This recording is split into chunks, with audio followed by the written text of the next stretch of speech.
Salve, ouvintes e ouvintes do podcast do lado esquerdo do muro, Conexão Israel. Estamos de volta mais uma semana. Eu, Marcos Lorenstein e João Miragaia. Fala aí, João. Marquinhos, beleza? Tranquilo, na boa. Aquela tradicional quinta-feira, 10h25 da noite, aqui em Israel. Uma quinta-feira de verão, bem quente, bem agradável, na verdade. Essa semana foi um pouquinho mais fresca, vamos dizer assim, do que o normal. Mas tendo em vista as ondas de calor, né, que a gente tem visto aí pelo mundo afora, na Inglaterra principalmente, aqui a gente teve uma semana que deu para passar A gente está meio que acostumado com isso, né?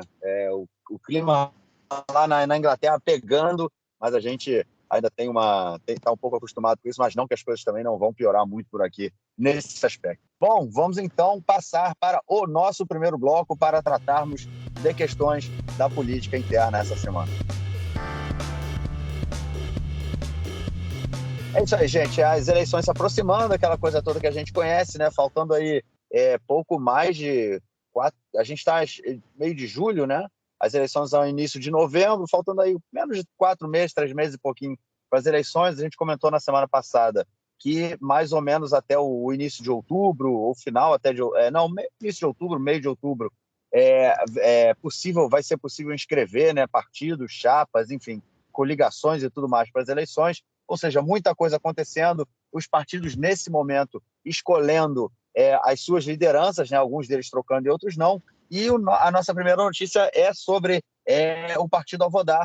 Comentamos aí na semana passada sobre a disputa eleitoral, que a Merav Michaeli era a principal, não única, né, candidata do partido, e o partido realizou as suas primárias essa semana e ela foi eleita para continuar no cargo da Yoshevet-Rosh, né, a diretora-geral do Partido Trabalhista. João, a Michaeli eleita novamente e, enfim, o partido vai continuar com aquele discurso, né, de estar no governo, né, de uma ampla coalizão, e ela continua também com o discurso de não significar o Meretz, né? Pois não sei por quanto tempo isso vai durar, né? Sobre o Meretz eu vou engatar logo depois, mas é o seguinte: a Merav Michaeli foi reeleita, na verdade, líder do Partido Trabalhista, né?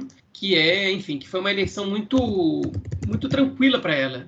Na verdade, ela venceu a eleição com 80% dos votos dos filiados do partido que foram votar, né? Mais ou menos, se não me engano, 16 mil pessoas foram votadas, 36 mil que são filiados e têm direito a voto. E ela ganhou com 80%. O outro candidato que concorreu com ela é o secretário do partido.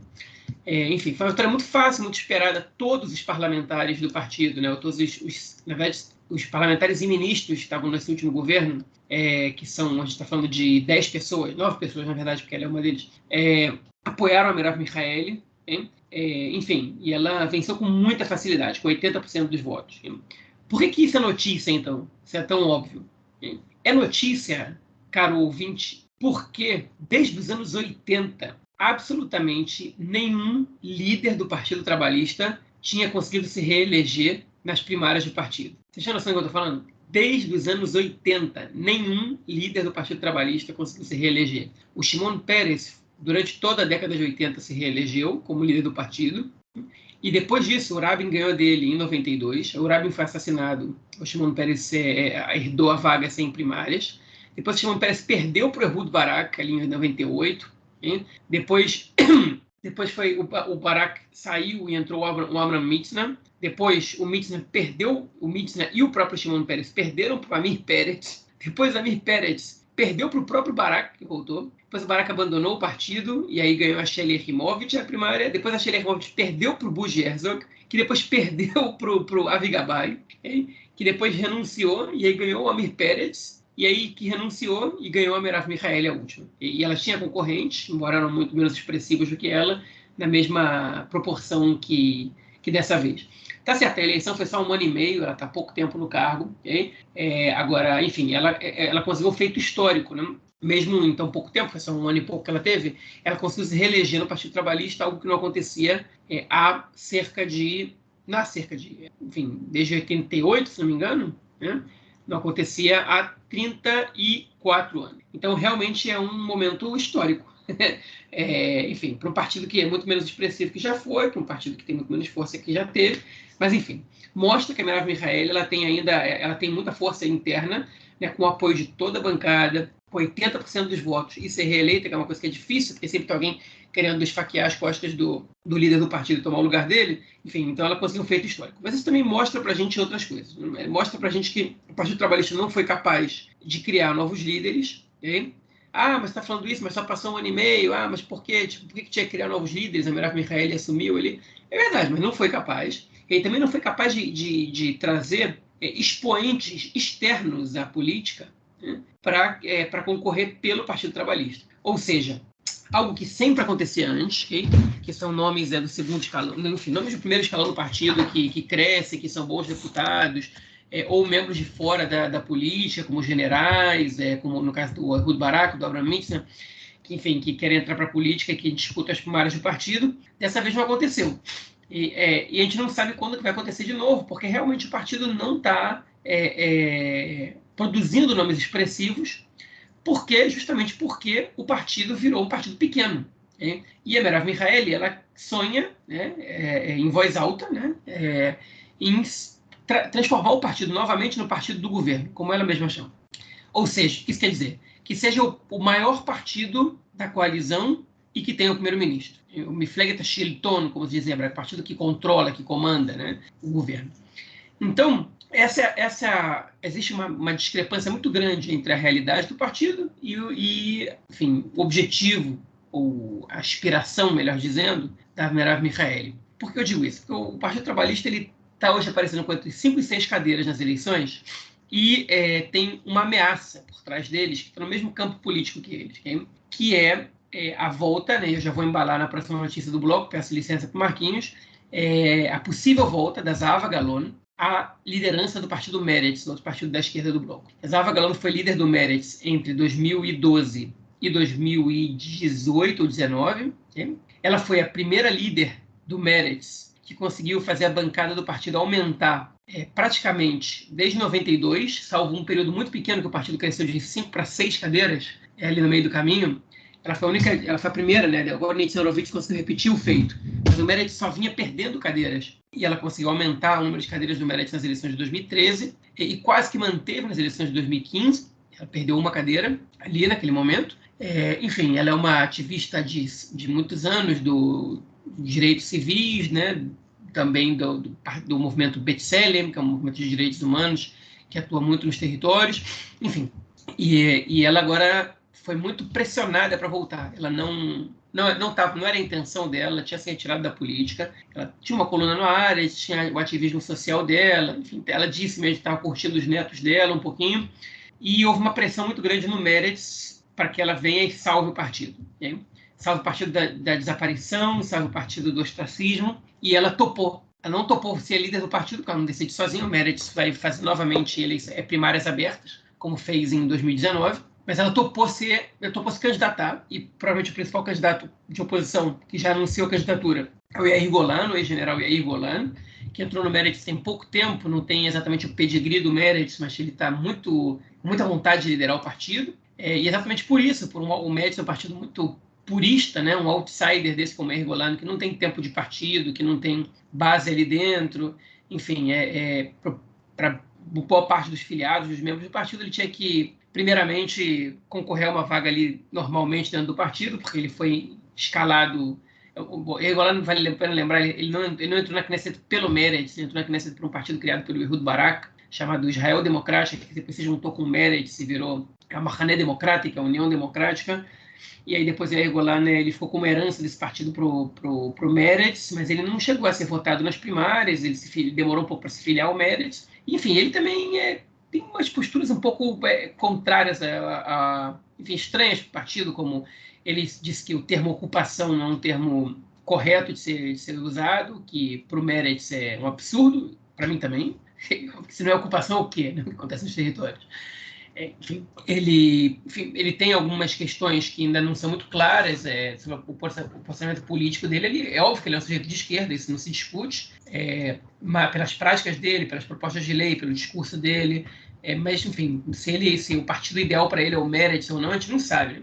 E qual é a questão dele com... Por que o Meretz agora afeta o Partido Trabalhista? O Yair Golan, ele é visto pela maioria da população israelense como um cara que está à direita da Merav Michaeli. E vale a pena lembrar, a Merav Michaeli, ela já foi do Meretz. Hoje ela parece que um discurso moderado, meio mais voltado para centro-esquerda. Mas a Merav Michaeli, historicamente, ela é uma pessoa bastante de esquerda e ela ainda é vista na cidade israelense como uma pessoa que está à esquerda do Yair Golan, pelo menos. Esse é o primeiro fator, né? A Zahava Galon, ela se coloca à esquerda da Merav Michaeli e os votos da esquerda israelense, eles tendem a voltar para o Meretz, alguns que tinham migrado do Partido Trabalhista, em especial o voto feminino. A Merav Michaeli, ela conseguiu tirar do Meretz um bom percentual de eleitoras, né, mulheres, por causa do ativismo feminista dela, muito forte, muito expressivo. O Meretz tinha um líder que não era do sexo feminino, que é uma coisa que não acontecia desde 2012, né? A Zahava Galon e a Tamar Zandberg foram as duas líderes do partido.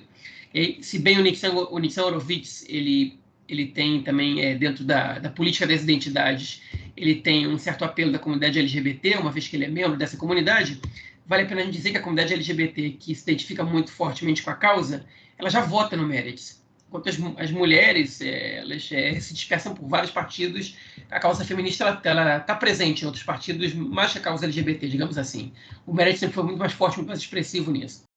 E agora, essas eleitoras mulheres que tinham migrado para a Merav Michaeli, elas pode ser que voltem, que retornem para o Meretz. E algumas pesquisas já têm mostrado isso. E tem pesquisas que botam o Meretz com 5 ou 6 cadeiras, inclusive, às vezes, maior que o Partido Trabalhista. Hein? Então, é um desafio para a Merav Michaeli essa possível volta da Zahava Galon. Eu vou dizer aqui que se a Zahava Galon for candidata contra o Yair Golan e forem só eles dois, eu tenho certeza absoluta que a Zahava Galon vai ganhar com mais de 70% dos votos. E eu acho muito difícil que apareça no Meretz qualquer candidato com alguma possibilidade de vencer da Zahava Galon. Não que não tenha pessoas com essa condição, mas teria que ser alguém muito outsider da política, que, enfim, que dê muita esperança aos eleitores do Meretz, e se essa pessoa existisse, não haveria pressão para a Zahava Galon voltar à liderança do partido. Então, ela deve vencer, deve representar essa mesa para a Merav Michaeli, e pode ser que, dentro dessa situação, ela empurre a Merav Michaeli a fazer um acordo de união da lista com a do Meretz, para que o próprio Partido Trabalhista não desapareça, né? Porque, enfim, eles vêm em queda e o Meretz pode vir numa ascensão. E isso pode significar para o Partido Trabalhista, enfim, um problema, né? Então, essa volta da Zahava Galon pode ser o que vai fazer com que os dois partidos concorram em lista conjunta. É bem interessante no jogo político a gente ver como a volta, né, da Zahava, de um determinado ator, pode mudar completamente a configuração, pelo menos desse campo, né? Não sei em que tipo de influências pode ter no final, né? Porque o que traga aí alguns eleitores também do azul e branco, até mesmo alguns do Lapid. O azul e branco, enfim, eu não sei nem quantos eleitores estão, principalmente em função do comentou, né, na semana passada da união do azul e branco com o Tikva Hadashah, né? Então, pode ser que muitos eleitores do azul e branco já de qualquer forma, migrassem, né, para o campo da esquerda, da centro-esquerda, né? Por uma insatisfação dessa coligação, porque o Tikva Hadashah é um partido bem mais à direita. Então, enfim, vai ser interessante acompanhar como é que isso vai se desenrolar, até porque realmente a entrada da Zahava deixou a Merav um tanto quanto desconfortável, né? Vamos ver o quanto isso vai ser importante aí, mas o que também chama muita atenção é essa constante tentativa, né, a insistência do Meretz, né, pela união, quase todo dia, né, ouvindo na televisão, rádio, jornal, você vê alguém falando sobre essa questão da união com o Partido Trabalhista, e a Merav Michaeli falando que isso já não deu certo em outros momentos, né, e aí ela lembrou desse caso dessa coligação que foi feita entre o Partido Trabalhista, o Meretz, tinha também o Partido Verde, né, tinha qual o nome daquela deputada? Não, Partido Verde não. O Partido Verde juntou com a lista do Barak e do Meretz, quando o Partido Trabalhista ficou fora. O Partido Trabalhista juntou com a Orly Levy, com o Partido Gesher. E aí a Stal Shafir já tinha perdido nessa eleição, já estava fora. A Stal Shafir ela foi colocada para escanteio ali. Para escanteio, exatamente. Pois foi tanta eleição junta que me enrolei completamente agora. Mas é isso, né?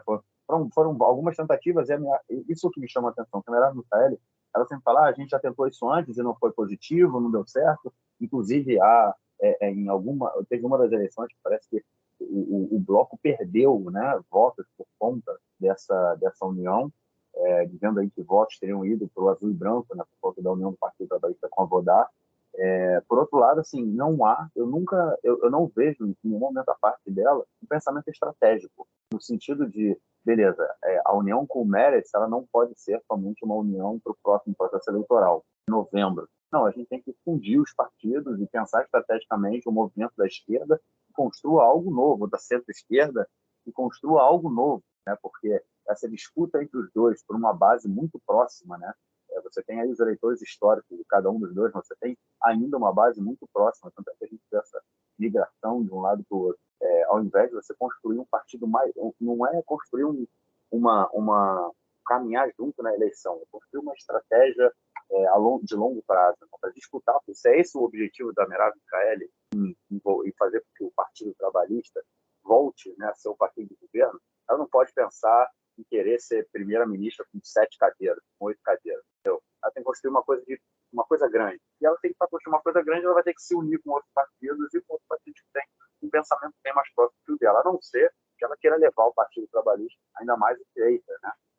Que é um movimento que já vem acontecendo há alguns anos. Então, pode ser que ela queira ainda ir mais à direita. Isso também é a união com o Pérez, como se ela, né, no caso dela, da Pérez. Mas o que realmente me chama a atenção é essa falta de uma visão estratégica da construção de uma política e de realmente transformar o bloco da centro-esquerda numa alternativa de governo. Porque hoje não é, né? Hoje vai a rebote do que é construído. É isso. Vamos, então, à nossa próxima notícia do bloco. A gente vai para o outro campo, o campo da direita, né, e da ultradireita. Tem uma disputa entre dois partidos. Na verdade, eram partidos que concorreram do Partido Versalhes e o Partido do Ben-Gvir, né? Eles concorreram juntos nesse parlamento, o Ben-Gvir. E ele vem ganhando muita força dentro da sociedade israelita. Uma pesquisa saiu essa semana que deu que se ele fosse o líder, né, se ele fosse a liderança desse partido que concorreu de Smotrich, ele poderia ter até 13 cadeiras, mais de 10% do parlamento, ele bloqueado no próximo governo. Mas, enfim, esses dois partidos do Bezalel Smotrich e do Ben-Gvir agora, que concorreram juntos, né, nas últimas eleições, estão mostrando que as suas diferenças são grandes, porque, afinal de contas, os dois agora querem a liderança do bloco, e isso acaba deixando também o Bibi mal lençóis, né, cara? Pode jogar um pouco de voto fora. Pois é, esse é o terror do Netanyahu, né? Que o bloco da direita desperdice votos, enfim, e que essa separação entre esses partidos, por essa disputa por cargos, possa fazer com que o bloco dele se enfraqueça e não cheguem às 61 cadeiras, né? Enfim, o que está acontecendo? Qual a razão dessa briga entre os dois sujeitos? O Ben-Gvir, ele está vendo que nas pesquisas ele está indo muito bem. E ele tá querendo, nessa união desses partidos, hoje em dia, vale a pena lembrar dos 7 deputados que a lista tem, só uma do partido do Ben-Gvir, que é o partido Otzma Yehudit, que é Força Judaica.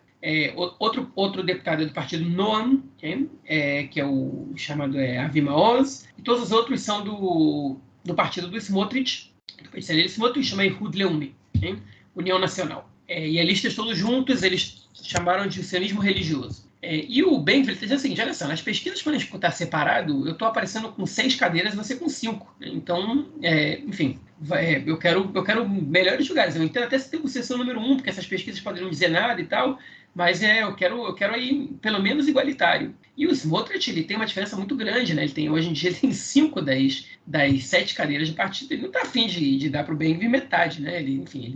Até porque ele vai acabar se perdendo nessa brincadeira, porque o nome também vai pedir mais cadeiras, né? Enfim, eles estão todo mundo vislumbrando aí a possibilidade de ter 10, 12 cadeiras, talvez até 13. Então o Smotrich ele não está muito satisfeito com isso. Então o Smotrich o que está fazendo? Tentando enrolar o Ben-Gvir. Está dizendo o seguinte, espera um pouquinho, meu partido vai fazer primárias, a gente quer ver como é que vai ficar a lista, e aí a gente vai ver como é que vai... Você está se antecipando a questão, depois das primárias as coisas mudam, se a gente vota, enfim, se a gente consegue eleger uma bancada muito popular, vai aumentar enfim, a popularidade da nossa bancada, eu não quero decidir nada agora. E o Ben-Gvir está ameaçando, falando assim, se você não me der o que eu estou pedindo, eu vou concorrer sozinho. E o Netanyahu está preocupado, os votos podem se perder, um desses partidos pode acabar não ultrapassando a cláusula de barreira, enfim, tudo isso pode influenciar, e ele vai ter que costurar isso melhor. Vale a pena lembrar que foi o Netanyahu quem costurou esses dois partidos, né, essa aliança, É o Netanyahu responsável pelo Ben-Gvir e pelo Avi Maoz estarem na Knesset hoje em dia, os dois deputados mais radicais da Knesset, mais extremistas, mais racistas e mais tudo de ruim que a gente viu nos últimos pelo menos 30 anos. E olha que passou muita gente ruim pela Knesset sem ser esses dois. Enfim, e o Netanyahu ele não quer perder essa união porque ela pode ser responsável por dar para ele, enfim, se não der para ele exatamente os 61, para que pelo menos possam impedir o outro bloco de formar um governo, como formaram dessa vez. O bloco anti-Netanyahu, né, no caso. Enfim, muito se comenta por aí que o Netanyahu ele usa esses dois partidos como ferramenta justamente para isso, para formar um bloco de obstrução ao outro lado, ao bloco anti-Netanyahu, para que eles não consigam formar um governo e obrigue os partidos mais moderados a formar um governo com o próprio Netanyahu. E é o seguinte, olha só, eu vou ficar fazendo eleição atrás de eleição até a hora que eu tiver 61. E quando eu tiver 61, eu vou formar um governo com o Ben-Gvir e com o Smotrich, é isso que vocês querem? E aí eles vão ceder, formar um governo com o Netanyahu, e o Netanyahu vai poder fazer um governo de centro-direita, né? Enfim, e conseguir também destruir os adversários políticos dele dessa maneira, porque é o que ele está acostumado a fazer, trazer as pessoas que estão discursando contra ele, contra as políticas dele para dentro do seu próprio governo. Ali dentro ele não dá para essas pessoas o poder que ele promete, e assim ele destrói os adversários políticos dele. Tem muita gente que aposta nessa estratégia do Netanyahu, digamos assim. Eu não tenho certeza se essa é a estratégia do Netanyahu, mas não elimina essa possibilidade. E o Ben-Gvir e o Smotrich, eles estão atrapalhando. O Netanyahu vai ter que dar um jeito nisso. Cara, o que mais assusta nisso tudo é a possibilidade desse partido chegar a 13 cadeiras, né? Eu acho que isso é uma coisa absurda, cara. Se isso se transforma em realidade e o Netanyahu consegue montar um governo, a gente possivelmente vai ter Ben-Gvir como ministro do interior, ministro da Segurança Pública, né? E aí não vai ser fácil. Vamos que vamos. Vamos então para o nosso próximo bloco para tratarmos de questões do sistema judiciário essa semana. É isso, gente. E a primeira notícia do nosso bloco é sobre o caso do Har Meron. Para os ouvintes que não lembram, no ano passado, né, no final na Festa Lag Baomer, quando há uma procissão, né, ao túmulo do rabino Shimon Bar Yochai, e lá, né, assim, e tudo mais, centenas de milhares, né, de ortodoxos foram até lá e teve um desastre. 44 pessoas morreram. E depois desse tempo todo, ninguém, obviamente, foi culpado até então, não houve nenhuma investigação mais profunda sobre o caso, até que agora, recentemente, começou uma comissão, né, para investigar o que aconteceu. E dessa vez, hoje mesmo, né, quem foi foi convocado, né, para participar dessa comissão foi Netanyahu. Cara, mais uma vez ele depondo aí, né, em algum lugar. Não para, né? E essa ele não pode recusar, né? Ele foi intimado a depor. É uma comissão investigativa que é composta por... É uma comissão mista, né?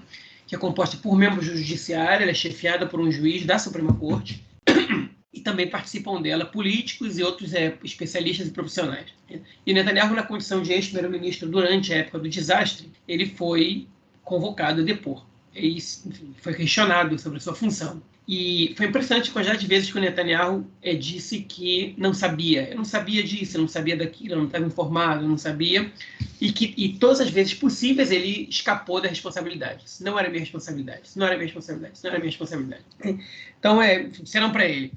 Na verdade, a primeira autodefesa que ele fez foi dizer o seguinte: olha, a minha função ali era simplesmente pela questão epidemiológica, okay? Que é o seguinte: a gente estava vivendo uma época de corona, a função do primeiro-ministro naquele momento era dar uma palavra sobre se aquele evento seria permitido do ponto de vista da pandemia. E eu permiti ali que o evento acontecesse, e essa foi uma decisão acertada. E aí ele começou a ser questionado. Senhor Netanyahu, o senhor não acha que o primeiro-ministro tem responsabilidade sobre isso, um evento de segurança nacional? Ele disse, não, o primeiro-ministro não tem como saber de tudo, não tem como estar ciente de tudo, não tem como aprovar cada coisa que acontece no país. O que é verdade. Vamos dizer que, enfim, ele foi questionado sobre algumas questões que a resposta dele foi verdadeira. O primeiro-ministro não tem como saber de tudo, para isso ele nomeia ministros, para isso tem um corpo técnico profissional, para isso, enfim... a gente tem outras pessoas importantes que tomam decisões no governo. A questão aí é a seguinte, e aí foi onde as respostas do Netanyahu foram mais problemáticas. O juiz e outros membros da comissão, eles questionaram o Netanyahu sobre o fato de que haviam avisos anteriores de 2008, feito pelo Mevaquer Medina, que como se fosse enfim, é o crítico geral do Estado, né? É a pessoa que tem como função observar o que não está indo bem no Estado e produzir relatórios, encaminhar ao governo. Ele ele não pertence exatamente ao Poder Judiciário, mas os seus relatórios eles são muito importantes para a decisão do Judiciário. O Mevaquer Medina, em 2008, escreveu sobre os problemas de segurança no evento de Lag BaOmer no Monte Meron. E o Mevaquer Medina, em 2014 também. 2008, vale a pena lembrar, que foi o ano anterior ao ano que o Netanyahu entrou. Ou seja, em 2009, quando o Netanyahu entrou, ele deveria ser quem toma decisões relativas às críticas do Mevaquer Medina de 2008. No mês de 2014, o Netanyahu já era primeiro-ministro há 5 anos. E outra vez veio o relatório. E o Netanyahu disse o seguinte, olha, enfim, esses relatórios eles chegam na pessoa responsável do governo e eu não lembro de ter tido acesso a eles, e isso não é minha responsabilidade. Aí depois, a Miri Regev, uma parlamentar do Likud, ex-ministra dos Transportes, ex-ministra da Cultura, ela ela também tinha produzido um relatório próprio dela, como parlamentar que foi avaliar a situação, mostrando problemas de segurança. E o Netanyahu foi questionado. Enfim, ela te mandou uma carta. Ele falou, eu não me lembro dessa carta ter chegado a mim. Então, nada ele se lembrava. Várias vezes a resposta da Netanyahu é que ele não se lembrava. Ele não tem como lembrar de tudo, ele não tem como saber de tudo. Ou não sabia ou não lembrava. E aí teve uma pergunta que deixou ele um pouco complicado, mas ele saiu bem. Foi o seguinte, olha, existia uma proibição para esse evento acontecer com essa quantidade de pessoas no ano do desastre. Ele falou, proibir evitar que um evento proibido aconteça não é função do primeiro-ministro? E o Netanyahu disse o seguinte, essa pergunta você tem que fazer para o conselheiro jurídico do governo. Okay? Porque a função do Yoetz Mishpatim da Memshalá, do conselheiro jurídico, enfim, determinar se o governo pode ou não pode fazer realizar tal evento. E o Netanyahu ele empurrou essa batata quente aí para o Mandelblit, que era o Yoetz Mishpatim da Memshalá nesse momento. E assim, por um lado é verdade que o Netanyahu ele pode empurrar isso para o Yoetz Mishpatim. Por outro lado, enfim, ele se exime de qualquer responsabilidade, né, no caso como esse. Existia uma proibição, enfim, e ele é o chefe do governo. Tinha um ministro da Segurança Pública, tinha um chefe da polícia, todo mundo ali sabia disso, deveria saber, e ninguém fez nada. Ele falou, teve pressão dos ultra-ortodoxos para que o evento acontecesse, mas eu não agi segundo a pressão. Então essas foram as respostas que ele deu. Enfim, saiu um pouco ridículo, porque não sabia, eu não me lembro, não sabia, eu não me lembro. Não é uma resposta que convence, principalmente se ela aparece muitas vezes. É verdade que o primeiro-ministro não pode cuidar de tudo, mas, enfim, não pegou bem esse depoimento do Netanyahu de hoje. Se isso muda alguma coisa no panorama político, se o ouvinte está pensando, mas então o que vai acontecer? Ele vai perder voto por isso? Absolutamente não. Que Netanyahu não perde votos por nenhuma comissão investigativa que aconteça ou deixe acontecer, mas, enfim, não pega bem, realmente não pega bem. E ele pode ser indiciado por responsabilidade no caso. Agora, minha opinião, eu acho muito improvável que isso aconteça, que ele seja indiciado. É isso, né? Ele não vai ser indiciado, não tem condição disso acontecer. Bom, vamos então à nossa próxima notícia, também ainda sobre o sistema judiciário, no momento que a Suprema Corte ela permite a remoção da cidadania israelense a terroristas, traidores, espiões e, enfim, qualquer outro tipo aí de ações que sejam consideradas de lesa pátria. E aí, João, como é que fica isso aí? Essa é de hoje, essa notícia fresquinha, né? Saiu agora hoje. A Suprema Corte hoje decidiu que não tem nenhum impedimento à proposta de retirar a cidadania de pessoas que cometerem atos terroristas, né? Não só atos terroristas, como também ações de traição, de espionagem e outras que também estão listadas pela decisão da Suprema Corte. Ou seja, qualquer pessoa que for considerada, que tiver uma ação considerada com caso de terrorismo, pode ter a cidadania israelense removida, revogada, né? No caso pelo Poder Judiciário. E isso é um problema por vários fatores. E a própria Suprema Corte reconhece isso. Primeiro que a própria Suprema Corte disse que, sabendo que se trata de um problema do ponto de vista internacional, porque a remoção de cidadania, a revogação de cidadania, no caso, um termo melhor, ela é um problema para o cidadão que só tem uma cidadania, enfim, que ele acaba perdendo muitos direitos se ele perde cidadania e não tem, por exemplo, não pode deixar o país onde ele vive. A Suprema Corte decidiu que qualquer pessoa, mesmo que perda a cidadania, ela tem que ter o direito à residência no local e a permissões especiais para que ela possa exercer alguns direitos, enfim, humanos, né, nesse caso, que tem alguns direitos civis bancados por esse outro status, né, que essa pessoa teria. Mas essa lei também é muito problemática porque o que é terrorismo, né? O que é considerado terrorismo, o que não é considerado terrorismo, o que é considerado traição e o que não é considerado traição. Por exemplo, há pouco tempo atrás, você abriu uma bandeira de um país inimigo numa manifestação em lugares públicos, passou na primeira votação, ela não chegou a passar nas outras votações, então essa lei não foi aprovada, mas ela passou em primeira votação na Knesset como uma atitude proibida. Se as pessoas vão ser enquadradas como traidores, vão ser enquadradas como terroristas, você vai poder tirar a cidadania de pessoas que se manifestarem contrários à existência do Estado de Israel por Gidut, né, que é por traição. Enfim, o que é exatamente terrorismo, né? Por exemplo, o Ben-Gvir e o Smotrich acreditam que não existe terrorismo judaico, que um judeu que joga pedra num árabe não é terrorista, mas um árabe que joga pedra num judeu é terrorista.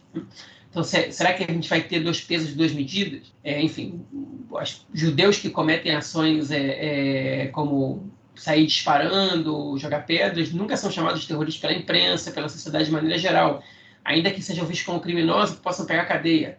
Mas, enfim, os árabes que fazem isso são, e eu não me refiro só aos palestinos, eu me refiro também aos árabes cidadãos israelenses. Então, é uma lei que é muito problemática, porque ela pode gerar uma situação de abertura para uma limpeza étnica, não através do genocídio, mas sim quando você remove a cidadania de pessoas, né, que, por ações que, são questionáveis, 2, ou que são medidas de uma maneira diferente quando a situação étnico-cultural, social de outras pessoas não são avaliadas da mesma maneira. Enfim, é uma lei muito problemática. Não é uma lei, né? É uma decisão judicial muito, muito problemática e que pode abrir uma porteira aí para que Israel passe a ser um país ainda mais problemático do ponto de vista, do racismo, da xenofobia, enfim, e que abre espaço para que supremacistas judeus, né, que existem, como existem supremacistas de qualquer outro grupo no mundo, tenham, enfim, mais e mais espaço na sociedade israelense de uma maneira geral. Essa notícia sobre essa lei eu não tinha acompanhado, não, mas realmente, aí, ouvindo tudo que você colocou, realmente mostra, né, o nível que a gente pode chegar, né? Lembrando que os cidadãos de Jerusalém Oriental, eles árabes, né, de Jerusalém Oriental, a grande maioria não é cidadã israelense, né? Eles não têm a cidadania israelense, por isso não votam para o parlamento também. E muitas vezes assim acontece, eles têm um visto de residência e tem que ficar o tempo todo provando que eles vivem em Jerusalém Oriental, né, naquela parte ali, provando que eles trabalham em Jerusalém, que eles não têm nenhuma conexão com os territórios, né, com Ramala ou com a família que mora da área que já não é considerada Jerusalém, né? Enfim, perto, mas não é mais a Jerusalém que foi anexada por Israel, ou seja, e eles podem perder esse visto de residência, né? É um status muito frágil, ou seja, mostra como a gente pode ter também outras centenas de milhares e milhões, né, de cidadãos no país que ficam vulneráveis, né? Realmente pode ser, então, uma postura e uma realidade um tanto quanto complicada. Bom, vamos então ao nosso próximo bloco para tratarmos aí de questões ligadas ao conflito palestino-israelense. Bom, gente, começamos aí essa semana com foguetes disparados de Gaza e, obviamente, houve resposta do governo. E o Yair Lapid mandou o recado, né, João? O governo não vai mudar a postura, qualquer ataque vindo de Gaza, qualquer balão que sair, balão incendiário, vai ter ataque na faixa ali liderada pelo Hamas, né, cara? Mas quem achou que ia ser diferente, enfim, ou é muito ingênuo ou está muito mal informado, né? O Lapid, desde o início, ele dizia isso, ele nunca se opôs a isso. Enfim, e quem conhece um pouco a história de Israel sabe que os governantes do centro, da esquerda, eles precisam mostrar mais que os da direita, pelo menos nos últimos 30, 40 anos, que eles são fortes, né? que eles reagem com força. E o Lapid não ia ser diferente disso de jeito nenhum. Enfim, então estamos aí, né? Primeiro caso do governo Lapid de bombardeio de Gaza, rapidinho aconteceu, não tem nem um mês de governo e já e já veio o foguete de Gaza e ele bombardeou de volta. Não morreu ninguém, não matou ninguém. Ele destruiu o depósito de armas do Hamas. Mas, enfim, essa é a tônica, né? E, na verdade, podia ser alguém também da esquerda. Isso não ia mudar muito, não. Mas, enfim, estão comentando isso mais para ilustrar que para qualquer outra coisa. Teve também essa semana uma tentativa de atentado. Às vezes acontece esse tipo de coisa, a gente não comenta no podcast porque a gente até esquece, porque passa o tempo, enfim, que não dá em muita coisa. Mas, enfim, a situação está muito mais tranquila que estava há uns 2, 3 meses, mas está longe de estar resolvida. Realmente tranquilo não está, né? Lembrando também que ainda dentro do setor árabe da sociedade continua a violência muito grande. Ontem foram 2 pessoas mortas aí. Se eu não me engano, esse ano já foram mais de 60 cidadãos árabes que morreram por conta de conflito, né, entre gangues e criminosos e tudo mais. E, enfim, no sul também, né, na região de Rahat, né, a violência está comendo solta. Enfim. Vamos então à nossa próxima notícia, que é sobre a organização Nahalá, que é uma organização de colonos que arrecadou milhões para a construção de novos outposts. Ontem, na quarta-feira, aconteceu aí um evento, foi um mega evento, né, anunciado pelas organizações de colonos, e vieram pessoas de tudo que é canto e foram colocando como chama, barracas, né, provisórias para construir novos outposts, né, que depois podem acabar virando novos assentamentos, enfim, com o objetivo de colonizar ainda mais a Cisjordânia.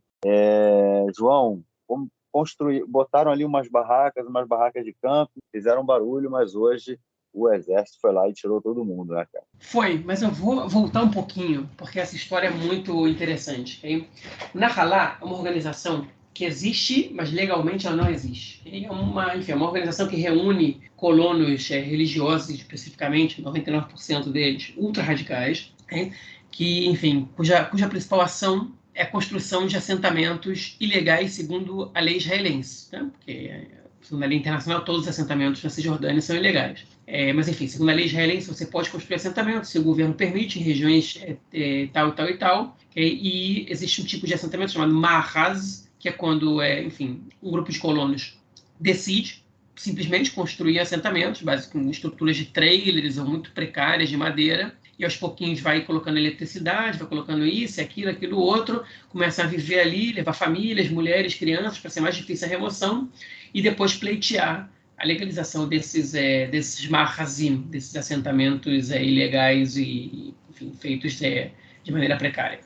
E o Nahalá anunciou que eles conseguiram arrecadar 5 milhões de shekel para a construção de novos marrazim, que é uma coisa ilegal. A gente está falando de assentos ilegais, é ilegal. Você não pode simplesmente pegar um bando de madeira, uma estrutura de trailer, caravanas, isso, e construir, enfim, do nada, um assentamento. Né? Não pode nem na Cisjordânia, nem dentro de Israel, né? nem do lado esquerdo do muro, nem do esquerdo nem do direito. Simplesmente você não pode.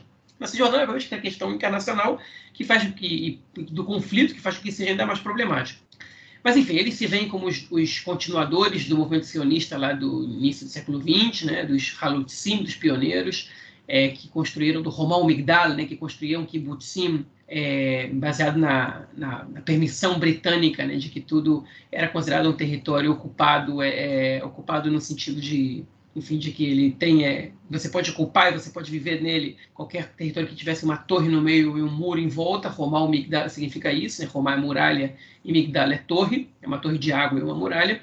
E eles, enfim, essas construções, principalmente de kibbutzim, foram os que delimitaram as fronteiras do Estado de Israel, enfim, do Estado judeu na partilha da Palestina de 47, quando a ONU votou a partilha da Palestina de 47, não é exatamente, enfim, não é o mesmo mapa que a gente tem hoje, mas enfim, eles se veem como os que continua essa ação dos pioneiros do sionismo, enfim, a gente vê algumas diferenças muito grandes aí, né? Hoje em dia a gente já tem o Estado judeu, ele já existe, né? Você não precisa expandir, você não precisa construir, do ponto de vista, enfim, nacional e da demanda e da exigência, mas do ponto de vista religioso para eles, essa expansão precisa continuar acontecendo.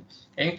E essa expansão, agora, o problema é que, naquele momento, a expansão ela era feita de maneira semi-legal, né?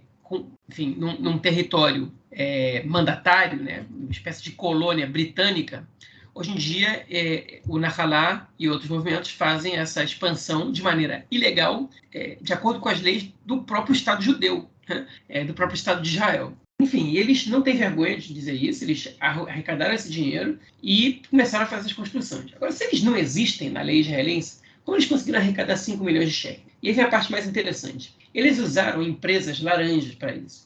ONGs que foram criadas há alguns anos, uma delas, por exemplo, de 2017, que ela já não presta contas ao Estado já há 2 anos, não emite relatórios, não passa por ação do contador, e essa organização que é ligada, na verdade, que tem no diretório central 2 membros que são fundadores do Nahalá, ela arrecadou quase 1 milhão de shekel para essas construções. Hein? Enfim, são organizações laranjas, pequenas, sempre ligadas a essas pessoas, e uma delas ligada ao Chabad, né? Enfim, a comunidade ortodoxa racídica, né? Ultra-ortodoxa no caso, que em geral não tem muita participação na construção de assentamentos, não tem muita posição política em relação a isso, ainda que eles estejam mais ligados à direita israelense já desde os anos 90. Né? Enfim, uma empresa relacionada ao Chabad, ligada ao Chabad, arrecadou também parte dessas doações para o Nahalá. E eles pegaram esses 5 milhões, vários advogados ligados aos direitos humanos entraram em ações na justiça para evitar que eles pudessem usar esse dinheiro, dizendo que o Ministério da Justiça, o Ministério da Defesa tinham que ir atrás desse dinheiro, enfim, e mostrar, pedir para eles esclarecimentos para essas organizações, para que esse dinheiro vai ser usado, de que maneira ele chegou, quem doou, etc, etc, etc.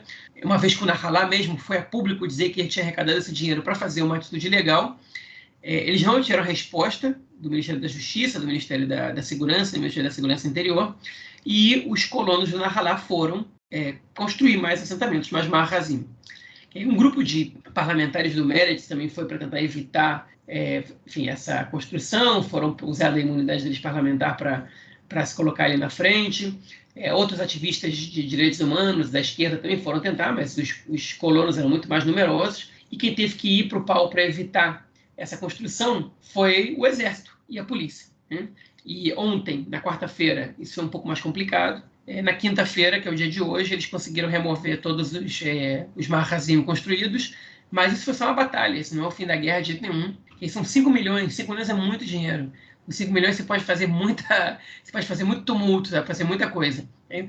Então, a maneira de você evitar que isso aconteça, primeiro, é você indo atrás do dinheiro. E depois aprendendo as pessoas que estão cometendo atitudes ilegais. Né? Você não adianta você evitar com o seu assentamento e deixar essas pessoas em liberdade. Essas pessoas estão cometendo atos ilegais, reincidentes, sabendo que esses atos são ilegais e não são presas. Né? Então, a gente falou lá da remoção da cidadania para terroristas, enfim, essas pessoas nunca vão ser consideradas terroristas e não vão perder cidadania, e nem sequer são presas quando isso acontece. Quando são presas, por 2 dias, 3 dias, por distúrbio à ordem, e são soltos. Enfim, então a vista grossa que o Estado faz, essa brincadeira, né, tipo, que esses colonos tentam fazer na Cisjordânia, é muito problemática, porque, enfim, eu me refiro como brincadeira, mas está longe de ser brincadeira. Isso é uma coisa muito séria e, enfim, pode causar um desequilíbrio muito sério ali na região, pode causar mais conflitos, escalada de violência. Enfim, e se o Estado não coibir esse tipo de ação rápido, vai perder o controle totalmente da situação. Cara, é realmente muito, muito absurda, né? Toda a força que esses caras têm, essa possibilidade de burlarem a lei, de não respeitarem a lei, de cometerem crimes e de nada acontecer. Isso eu estou falando aí da questão legal, né? Da arrecadação de fundo que você colocou, mas vai muito além disso, né? Você construir assentamentos ilegais e isso de agir de forma completamente impune, né? Nada acontece, assim, a Cisjordânia é realmente uma terra sem lei, né? É muito absurdo. Mas enquanto você estava falando aí, cara, eu me lembrei de um livro. Eu estava procurando aqui no Kindle, que eu sei que eu tenho ele, e aí eu vou passar já para os nossos ouvintes aqui. Ó. O nome do livro é Lords of the Land, do Akiva Eldar, o jornalista, né, e da Edith Zertal. Então, para quem quiser, eu li esse livro, é muito legal. Eles falam sobre a formação, né, desse movimento aí de colonos desde do início da ocupação. Eles falam assim dos 40 primeiros anos da ocupação, entre 67 e 2007. E aí contam a relação como esses movimentos, né, foram criados, toda a colonização, como começou a colonização judaica, né, na Cisjordânia, e tudo isso que o João comentou, né, da questão de se sentirem os novos sionistas, os novos halutzim, né, os pioneiros, né, não cionistas, os novos pioneiros, isso eles também sentem isso, né, nessa questão de colonizar a Cisjordânia. Enfim, é um livro muito interessante que mostra toda a movimentação, né, desse grupo político aí para impulsionar, né, a construção de assentamento. Bom, vamos então à nossa próxima notícia do bloco, e é sobre a Rússia, né? As tensões entre Rússia e Israel vêm crescendo recentemente.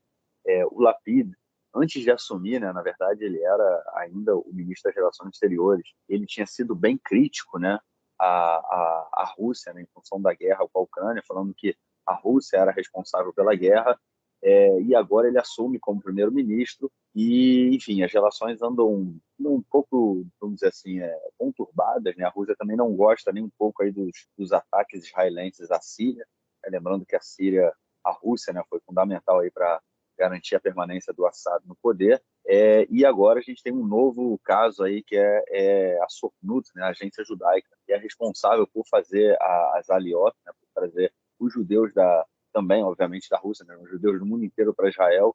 Então a Sokhnut na Rússia tendo problemas aí com o governo russo, né, cara? Pois é, o governo russo anunciou hoje que a agência judaica, né, Sokhnut Yehudit, que é a organização, enfim, a organização que existe desde antes da criação do Estado de Israel, praticamente era o braço executor da Organização Sionista Mundial, né? A Organização Sionista Mundial era um braço político que decidia, enfim, tinha as votações de quem em cada partido, quem controlava quem e tal, e a agência judaica era quem, enfim, lançava a mão das políticas do movimento sionista, controlava toda a organização do Ishuv, né, que é tudo que era judaico na Palestina antes da criação do Estado de Israel. Tinha a nação Ben-Gurion, Davi Ben-Gurion, quando ele virou primeiro-ministro interino de Israel, quando o país quando ele declarou a independência, antes que ele fosse eleito, porque as eleições foram só em 49, a independência foi declarada em 48, ele foi o primeiro-ministro interino porque ele era o presidente da agência judaica, né, que era o braço executor do Organização Mundial. O presidente da Organização Mundial era o Chaim Weizmann, que depois virou o presidente de Israel. Enfim, então a agência judaica, depois da criação do Estado de Israel, ela passou a ser a organização independente, né? Ela não pertence ao Estado, ela é uma organização pública, ela recebe verba do Estado, mas ela não pertence ao Estado, que se encarregava de fazer a conexão cultural entre Israel e a diáspora, né? Ou seja, todos os judeus que vivem fora de Israel, e a fazer os trâmites de aliá, de imigração judaica para o Estado de Israel. Enfim, até hoje é basicamente isso que a agência judaica faz, né? Ela, enfim, envia emissários de Israel para trabalhar com a educação judaica nos países da diáspora. Enfim, ela realiza eventos no mundo inteiro, faz contato com movimentos juvenis, apoia, enfim, ativismo sionista no resto do mundo. É como se fosse, enfim, um adido da embaixada israelense, mas independente da embaixada, né? Porque não é governamental a ação da agência judaica, né? Inclusive, boa parte dos recursos são de doações do exterior, do próprio exterior, não vem exatamente do governo. E a agência judaica atua em diversos países do mundo, inclusive no Brasil, e também na Rússia. E, em geral, quando ela atua, ela é uma organização registrada no próprio país e que atua com conhecimento do Estado. E o governo russo decidiu que a agência judaica na Rússia vai perder o direito de funcionar. Okay? E o argumento que eles deram foi que eles recrutam informações de cidadãos russos, né? Enfim, que é uma coisa proibida para organizações não governamentais na Rússia. Agora, existe uma suspeita muito grande de que isso seja uma retaliação da Rússia pelo fato de Israel ter ficado um pouco mais do lado da Ucrânia do que da Rússia, digamos assim, nessa guerra.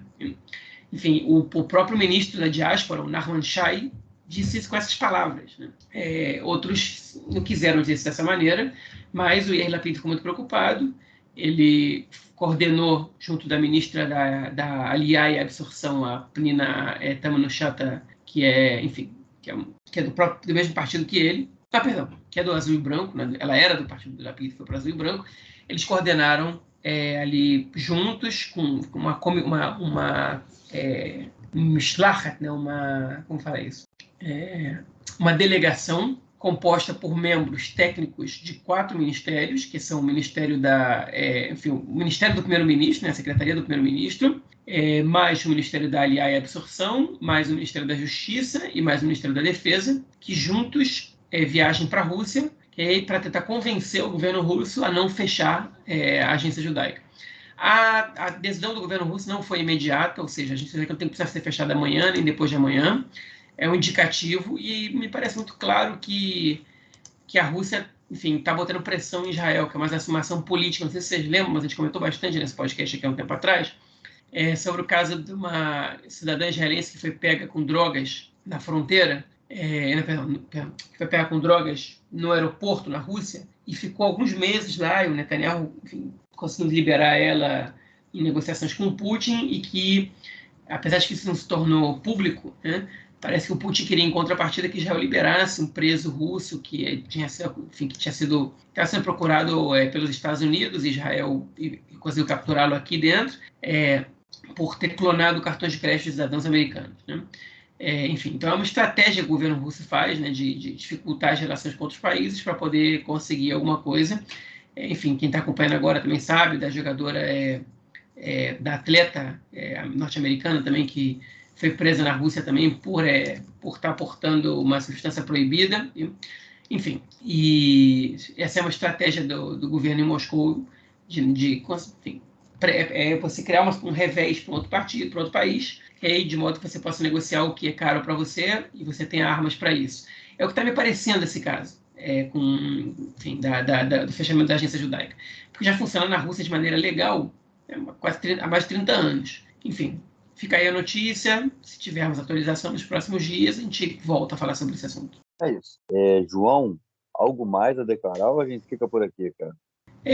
Não, podemos ficar por aqui. Semana passada o Nelson comentou que a gente está preparando um churrasco, né? A gente fez um churrasco da galera do Conexão Israel. Quando a Mila vem para cá, a gente se encontra. Nos encontramos aí também. Não foi todo mundo, mas foi muito legal, lá na casa do Rafa Stern.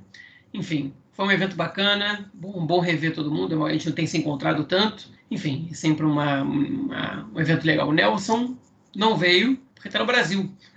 Acho que nesse momento que a gente está gravando, acho que ele já voltou. Mas enfim, fez falta aí, Nelson. Um abraço para você aí.